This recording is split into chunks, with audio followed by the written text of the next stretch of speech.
Hi guys, it's Kaylee. Today's video we're going over the Superbox menus and how to navigate through them. So stay with me. In today's video we're going over the Superbox menus. So first we're going to start behind the faceplate here. So we have 4 dip switches. So those 4 dip switches, the number 1 dip switch is going to move us into the initialization mode. So you want to make sure the power to your box is off. You're going to move the number 1 to the up position. So what this is this is a factory reset. So this is actually going to clear the entire box back to factory settings. So if you're moving from one customer to another, this is a great way to kind of clear everything out from that other customer and, have a fresh box. So we want to make sure, the green ribbon, you can see the metal on one side, the other side's flat black. Metal needs to be facing to the left. The other ribbons only plug in one direction. And so once we have those plugged in, we still have our number 1 up. We want to make sure we're not clipping that green ribbon in any way. We're going to go ahead and power our box on.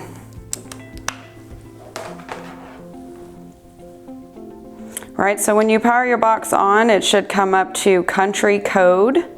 So if you're going to be doing anything in liters, we're going to set it to the DE country code. If it's going to be in gallons in the US, we're going to press the right arrow and set it to US, and we're going to hit enter. Now it's going to move on to the serial number. We always want to start the serial number with 01, needs to be 8 digits total. If you get the box from us, the serial number is already set for you, and we do keep track of that. So if you leave it to what we set it, that'd be great. If you're clearing it to move to another customer, just let us know what you changed the serial number to. So once we hit enter there, we're changing our background socket modem. The 3 dashes is for regular USB. We have RS-232 and 422, 485, which we do not utilize any longer. We have LAN for regular Ethernet connection, WLAN for Wi-Fi, CMR for your cellular. So for right now, we're just going to leave this box on USB and we're going to hit enter. And then we have our date and time that we can set from right here. As you see, I can press the right and left arrows to scroll between the numbers. If we want to change the time on here, we just scroll down to that and override it, and then we hit enter. Now it's going to tell you to turn the number 1 jumper off. So we do not need to power the box down for this. We're just going to reach back there and we're going to move the number 1 back down, and your box should start up as normal. So now we've got these 3 gray keys on the top of the Superbox. So I'm going to show you how to get into the menu. So if you hit the gray key to the far left and then you hit the key underneath the wrench, it's going to ask you for the master code. Our default master code is the 5 9s, so 99999, and then enter, and that's going to take you into the back menu. So the first menu we have is menu refueling. So if we hit enter on there, show data is just a good way to look through your transactions that are actually on the box. If you're out there troubleshooting a meter, something like that, this is a good way to see if the box is actually recording and kind of scroll through those transactions. Reset data is going to start you over at transaction 1. So each of these fuelings at the box have an independent number for each transaction that's created on the box. So you're telling the box that you want to start over, something's changed, something's happened, or you have, run out of storage, something like that. This is where you can reset the data. Now we have a restore data. So in the background of the box, once you've either pulled transaction with the USB or on Wi-Fi, LAN, what have you, it's going to check that transaction off in the background. Now the box does store 10,000 transactions. So we do have that capacity, but sometimes we need to go back. Maybe the USB stick was lost or broken, or the software got moved to another computer, and we want to kind of get everything that we have on the box.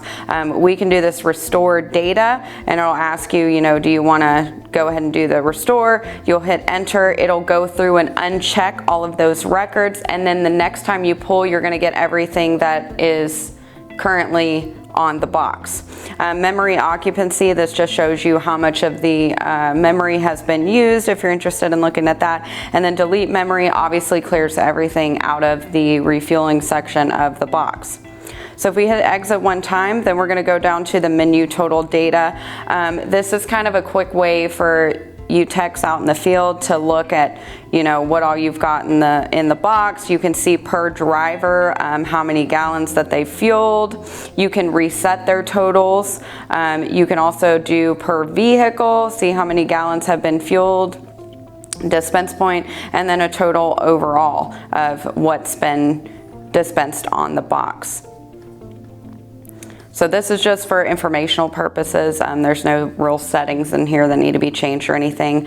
So we're going to exit out of that menu, and then we're going to move down to the menu ID codes. So the menu ID codes, what this is all of your codes that come from your software, whether it be HD Manager or MyCalumet Cloud, this is where they all transfer to. So if you're out at the box, you're needing to do a test, or you need to add a fob or something like that really quickly, and you're physically in front of the box, you can actually go in here to a driver or a vehicle and program a fob or a code to a driver or a vehicle. So if we wanted to program a code, we would hit enter, we would type in the new code that we wanted, and we would hit enter, and it would change the code for that driver. If we were wanting to program a key fob, we would hit enter, we would wave the key fob in front of there, and it would change that to transponder. And now we can use that transponder for this driver. PIN, again, that's the secondary security. It's another layer of protection. So they would enter their code or scan their fob, and then it would ask for a PIN. If nothing's in here, it's not going to prompt for a PIN. You can lock drivers from here in your system, whether it be on the cloud or the HD Manager on your authorization tab. If you have them locked out, it'll say yes here, or you can physically lock them out at the box. You can scroll through all of your drivers up to the 2000 mark. And let's go ahead and go back one, and we're going to scroll down to vehicle. Same thing under the vehicle. So if you hit enter on the code, you scan your fob, it's going to program the transponder, or if you wanted to put in a new truck number, you can go ahead and type that in. You can also do a PIN for the vehicles. You can lock out the vehicle, and you can set independent limits and time and what it's requesting for that vehicle. So the limit quantity is how much fuel this vehicle can get per transaction. Limit time is how much time they have to get that limit per transaction, whether it's miles, hours, or kilometers. The range, forced mileage has to be turned on for the range to go into effect. So this is the max amount of miles they can go. So the forced mileage makes you go one more mile than the last mileage you entered, and this is the maximum amount of miles they can go. So they have to stay within parameters when entering mileage. If your vehicle mileage is incorrect, this is where you can go in the menu to change it. So it will have the last mileage entered. You can hit entered, and you can type in the correct mileage, and it will update that on the box. Now, credit is going to be for your contingents. This cannot be changed physically on the box. It's going to have to be changed in the software. So you either need to be using the cloud, or you're going to have the pro version of the software to have access to these contingencies. So what this does is tells them that they can't get fuel on certain dispense points, or how much fuel they can get per day or per every 2 days on each dispense point. You can scroll through, you know, each independent vehicle, and then up and down to go through the settings for that vehicle. Now we have master code. This is where you've got your 9-5 times. It's default on the box. If you change that, or if your customer changes that and they can't remember, they can call us. We can generate a temporary code to get them into the box, so we can go in and change this code. You can also add a PIN if you have a lot of techs, you know, that are constantly getting in the box, or your customers figured out the code. You can add an additional layer, so there's a PIN as well for them to get into the menus on the box. USB code. What this is I'll show you here in a moment. When we go into the USB menu, you can actually prompt for an additional PIN or change the code. So whenever you're pulling transactions via USB or HD Manager, that it's going to require the specific code to be entered, or it's not going to give you the information. ID system, that's already default set. That's just telling it to communicate with this type of fob. So these are some of the other RFID cards will work with our box. It would just be a matter of us testing it. But normally just the standard fobs that we sell are the ones that work with our box. There's also a cool feature in this menu. It's called Tag Identity. So if you find one of these fobs on the ground outside and you're not quite sure who it goes to, it's not labeled in any way, you can go in this menu and hit enter, and you can scan this fob and it'll tell you that it's assigned to driver 1, or if it's not assigned to anyone, it'll tell you it'll tell you that it's not assigned. So then you know it's a spare fob, or you can figure out what driver or vehicle lost their fob. This is also good if you are, if you only have a few fobs to program and you didn't want to purchase the key fob reader to be able to scan your fobs in at the computer. This is where you can go to get the ID. So you see it gives you that ID there, independent to the fob. So you would enter that in your software or in your cloud, and it would assign that fob to a driver or a vehicle. All right, so now we're going down to menu system. Most of the meat of this box is in this, menu here.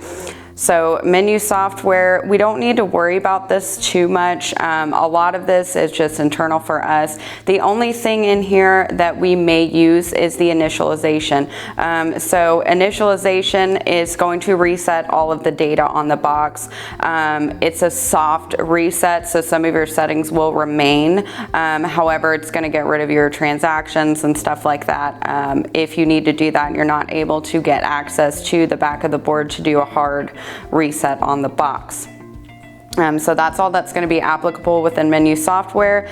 Refuel options, this is a big one. So this is where you're setting your queries for the box.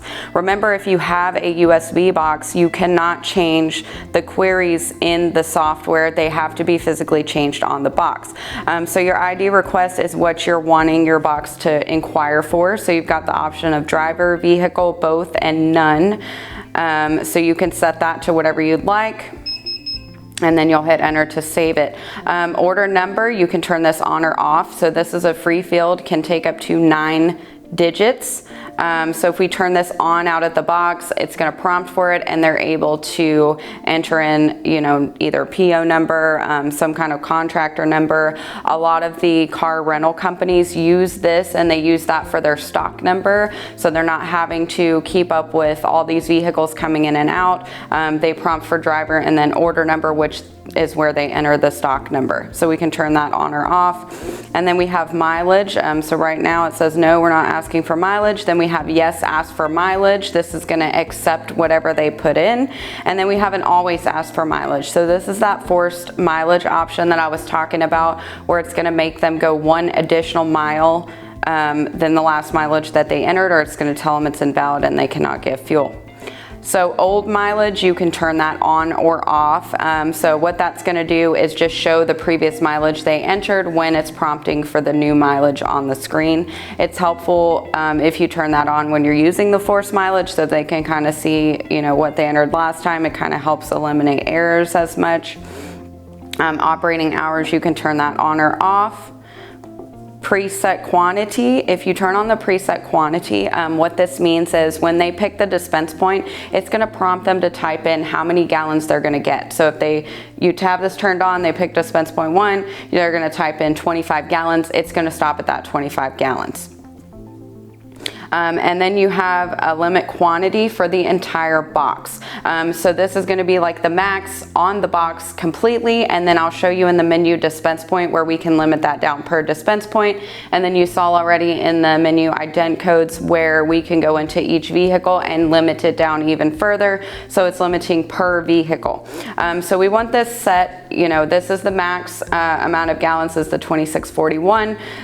The time is 30 minutes and the limit pause is 1. So if you're wanting to raise your limit pause somewhere else, you need to make sure that this is set, you know, to 5. Say you want to lower it. This is the max amount on the entire box.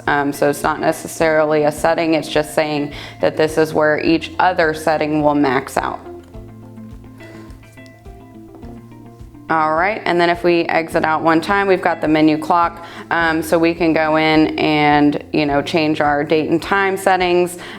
Same way as when we were in the initialization, you can scroll through or skip over the date, scroll down to the time. It is in military time. There's no way to take it out of military time, so it's going to be on that 24-hour interval. Daylight savings time, that's where you can say yes or no that you're abiding by daylight savings time. All right, and then if we exit out of that and we go down to restart time, so you can actually set a time every day that the box will reboot.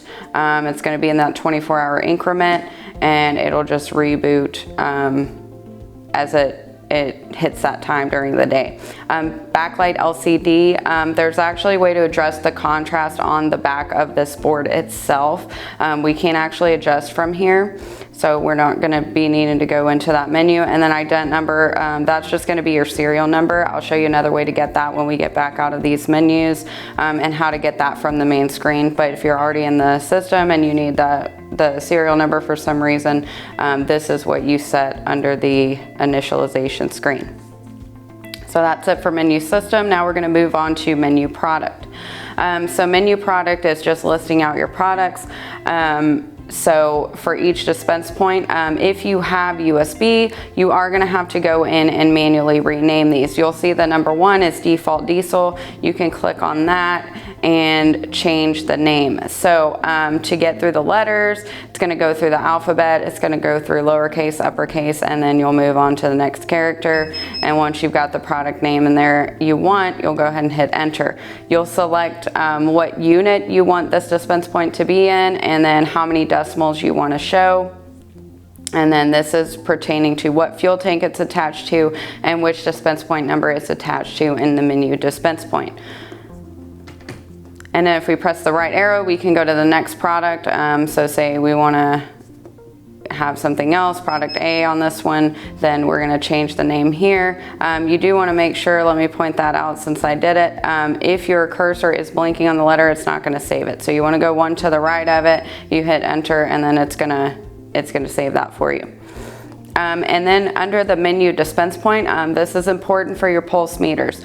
So most pulse meters are single. That means you're only going to IMP1. If you do have a dual pulser for some reason, you can turn this on and change it to double. That would be a wire going IMP1 and IMP2. It's rare that this happens, so most of the time you're not going to mess with that. It's going to stay on single.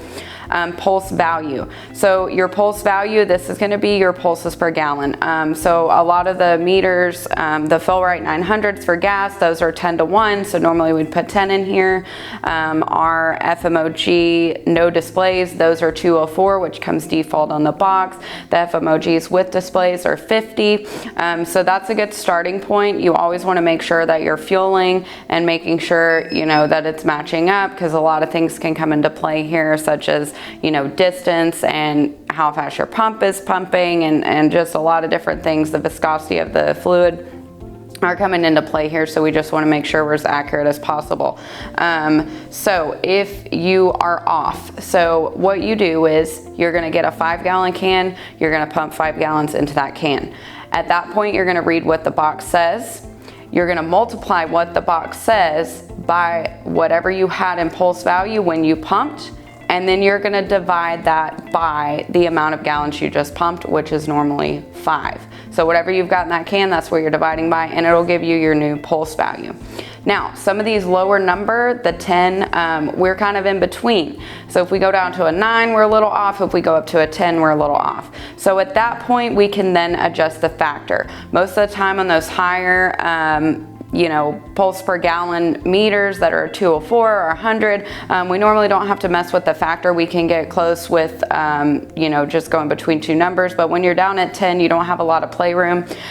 So the factor is going to be the amount dispensed divided by the amount indicated, multiplied what you have in factor. That gives you your new factor. And then you'll just continue that. Normally you only have to do it once, sometimes twice, depending on, you know, maybe there was air in the line, something like that. So that's how you adjust that. Now, we are on DP1 if you see here. So now here's where we can narrow down that quantity for DP1. So here we have 500, limit time 30, limit pause 1. If we had the limit pause set at 2, we're gonna have a problem because in that main setting, our max is 1. So it's never gonna get to 2. So we wanna make sure if we're gonna set this to 2 that we go change our max to 2 as well. So your limit pause is how long they have that the transaction is going to continue without seeing gallons. So your pump is going to shut off at 1 minute, whether they didn't hang up the nozzle, whether they didn't hit exit and then 1. The pump's going to shut off at that time. Now, if they hit 500 gallons or 30 minutes, whichever comes first, it's going to shut off and end the transaction. This is per dispense point, so they will be able to turn around and get another 500 gallons. It's just going to take them through the whole steps again of entering driver, vehicle, whatever you have the box prompting for. Nozzle switch, super important. So all of our boxes come default set for a nozzle switch on every dispense point. So N.O does not mean no nozzle switch. If you hit enter there, you'll see it means normally open. So we have normally open, normally closed. All the nozzle switches that we sell are normally open. You may come across one that's normally closed, but you should know if it's normally open or closed. Then you have no switch. So if you have this set to normally open, you do a transaction, you do not have a nozzle switch wired into this box, it's waiting for that signal from that switch, so it's never gonna turn on your pump. So if you just installed a box and you're not getting any power to your contactors or your pumps, it's most likely this setting. So we wanna make sure we change that to no switch if that's applicable. And you want to make sure that you're scrolling to the left and the right through those dispense points and changing the setting for each dispense point depending on if it has a nozzle switch or not. Zero dispense. So you can set the box to have a maximum amount of zero dispenses. So if you set this to 3 zero dispenses, somebody comes out to the box, they type in their stuff, but they don't actually get fuel, it's gonna count 1. And then 2 weeks later, someone else comes out, you know, does the same thing, it's gonna count 2. When it hits the number that you've entered in here, it's gonna lock the whole box down. So this is kind of a safety feature, so you can tell you don't get too many transactions in. If your pulse meter's gone out or something's wrong with your box, it's not recording, something's happening like that, this just kind of prevents from that. If you do not want to use this setting, you'll just leave it at 0.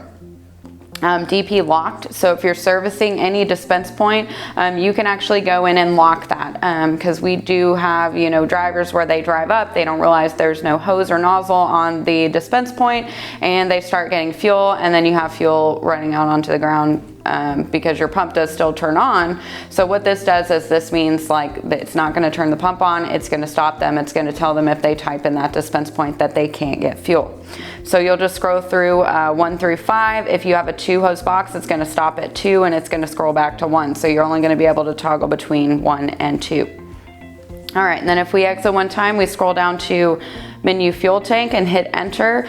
This is where we can turn on stock control for each of our tanks. So if we have wired probes, they must be our wired probes. They're gonna wire in where those pulse meters are wired in. You're gonna turn on monitoring for the tanks. Now, if you have the HD Manager Pro or the cloud software, whenever you turn this monitoring on, it should automatically register on your account, that you have a probe wired in. So you'll go in and set for each dispense point which one has monitoring, which one doesn't. Then you can also go in and set your tank parameters, what kind of tank it is, what the volume is, the height is, density, what type of sensor you have. All of that is settable in here. It's also settable on your HD Manager or your cloud account. And then you have minimum alarm, a zero adjust, and offset. You can adjust all that for each one of your level probes. Then you have a tank level. So we don't have any tanks set up here, so they're all reading unavailable, but it'll tell you through each tank what the current level is. Now, if we hit exit one time, you'll see we have a menu printer. We no longer offer printers hooking into our boxes, so we're gonna skip over that menu and we're gonna go to menu interface. Now, menu interface, even though we set the background communication type, we still have to set it here under protocol.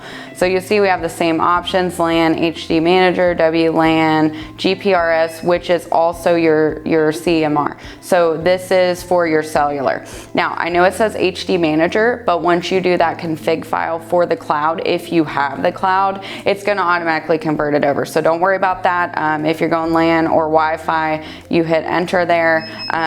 Once you go down to the read config, we're going to set it to Wi-Fi really quick so you guys can see the read config. So as you change the protocol, your menu is going to change with that. So then you have a read config. If you hit enter here, it's going to prompt you to set it to plug in your USB stick with your configuration file on it. So it's either going to be a configuration file for the cloud or just regular Wi-Fi HD Manager or your LAN connection. If you're having troubles with your LAN connection, usually we don't have to do a read config for LAN, but it is an option.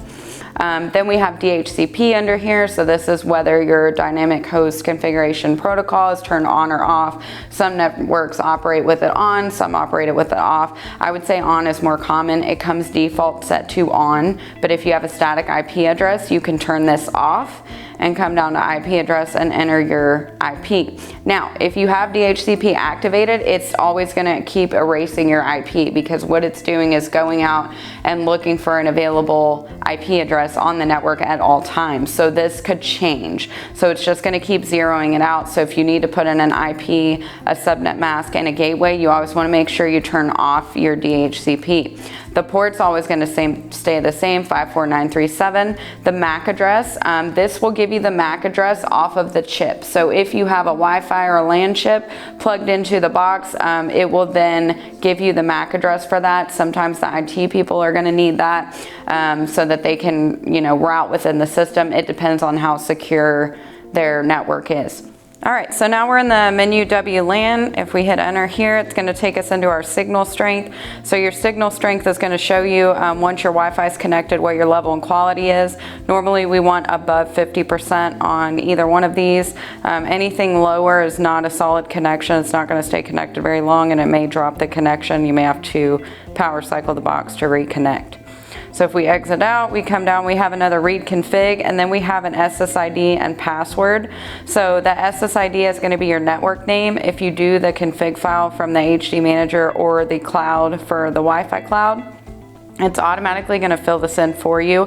If you need to enter it out of the box for some reason, you don't have access to the software, you can absolutely do that. The up and down arrows go through the alphabet, lowercase, uppercase, and then there are some special characters in there. You can add that in, and then you have the option to put your password in. Once you got your password in, you'll press enter, and then you can choose what kind of encryption you have. The WPA2-AES is the most common encryption. Your IT personnel should know if your encryption is different than this, so you may want to check with them, or sometimes there is no encryption on the network, which is rare, but it could potentially happen. So we're going to exit out of the WLAN menu and we're going to go up here to our protocol and we're going to change it back to USB. So that's going to conclude our menus in the main settings menu. So now we're going to talk about how to get in the USB menu. So if you hit any top gray key and then the USB button, you're going to do the 9-5 times again for the USB code. If you're doing USB, this is where you would hit enter on the export data. So what that does is pull all your transactions out of the box and put it onto your USB stick. So once you hit enter, it's going to prompt you to plug in that stick. So we don't want to plug in the stick until the box is asking for it. Same thing with import. That's where you're pulling the information from the software and putting it on the stick, and then you're bringing that out to the box, such as your drivers, vehicles, stuff like that. The report dispensing, report totals, and report ID codes. This is all for in the field.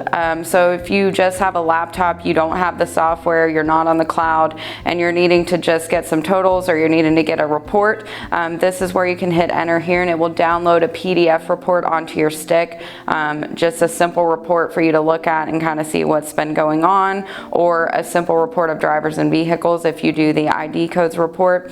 Language from USB, this is to upload a new language to the box. It's very rare. I don't think I've ever had to do this, but if for some reason you need to do this, you need to call us before you do the language from the USB.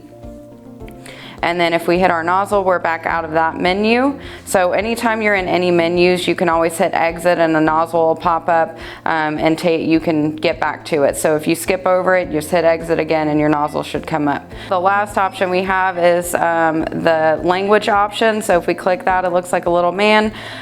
We have Dutch or English. So if you did have to set your box to liters, it's automatically going to go into Dutch. So all you need to do is hit that little man before you go into any of your settings, go down to English and hit enter, and then it'll change everything to English for you. This happens a lot. Some of the drivers get out there when you first install, they're just hitting buttons, they accidentally go in there and change it to German. There's no code needed or anything like that. You just press it and change it back to English.